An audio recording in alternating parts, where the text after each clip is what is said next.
Well, when it comes to home renovations, not all of them have to be complete do-overs. Preserving the character and charm of the original structure, the things that made you fall in love with your home in the first place, are key while you're making everything shiny and new. Nicole Curtis, star of HGTV's Rehab Addict, is here with ways to maintain the look and feel of your older home while updating it with the latest conveniences. Nicole, thank you so much for joining me.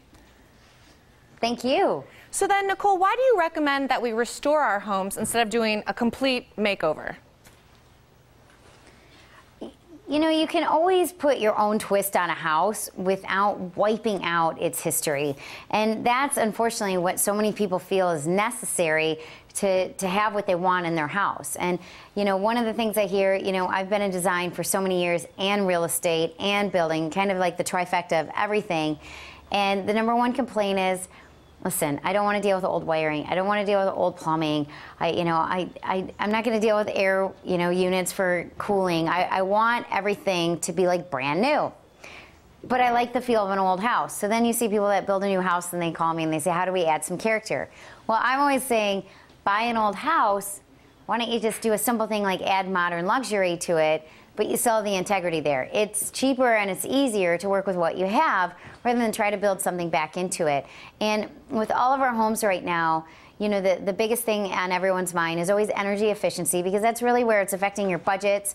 It's affecting what you really do in the houses, because if it's gonna cost you a lot of money to maintain your home, then it's no good with what you're designing. So I always redo whatever I can. That saves me a lot of my budget. But I'm working with Mitsubishi Electric right now, and we're working in all of our projects to put in, units that are 40% more efficient than anything we've worked with before. And most importantly, we're not knocking down whole walls or sacrificing really key features in our home to have it. I'm standing in one of my projects outside of Detroit, and the thing that I always love to save is any kind of old woodwork, old ceilings. Old wood is just so, it's got like this romantic feel to it because it's been around for 300-400 years, because the trees that it came down out of were definitely old when the house was built, and the house is already old. So with this house, we have like a really cool master suite I'm building.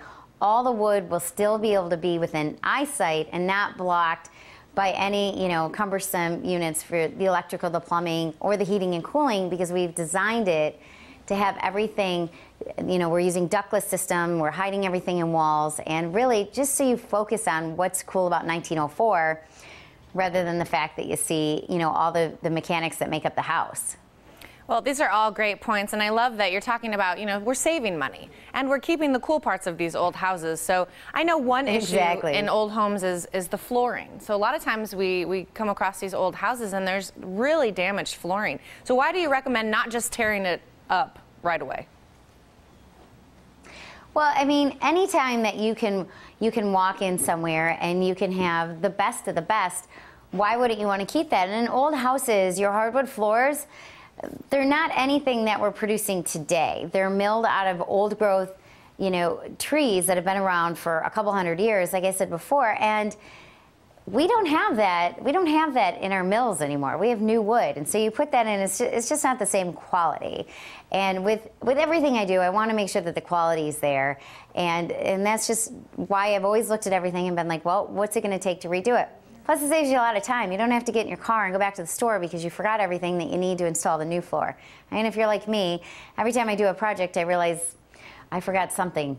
But it's very easy to do, and I've never seen a hardwood floor that I can't save. Well, I love that, and I know, of course, heating and cooling is also an issue, but you're saying that we can actually update the comforts in our homes and keep the structural integrity. Oh, without a doubt, without a doubt. And, that's one of the things that I really like to show people is the ways, not all of us have a need for a parlor anymore in our home, but if you have an old home, it definitely had a room that was designated as a parlor. So it's just ways of adapting the old homes to make it useful for our everyday practices we do now. We didn't have a TV when these houses were built, but I'm able to incorporate media rooms in rooms that used to have a different function. So it's just a way of adapting everything rather than ripping it out. Well, Nicole, I absolutely love this today for our homeowners of those older homes. Where can we go for more information? You can visit MitsubishiComfort.com. They have so many great tips and also a little sneak peek into my next projects. Our new season starts November 5th, and we're kicking off some of our most amazing projects yet. Well, we are looking forward to it. Nicole, thank you so much for joining us this morning. Thank you. Now don't go anywhere. The Morning Blend will be right back.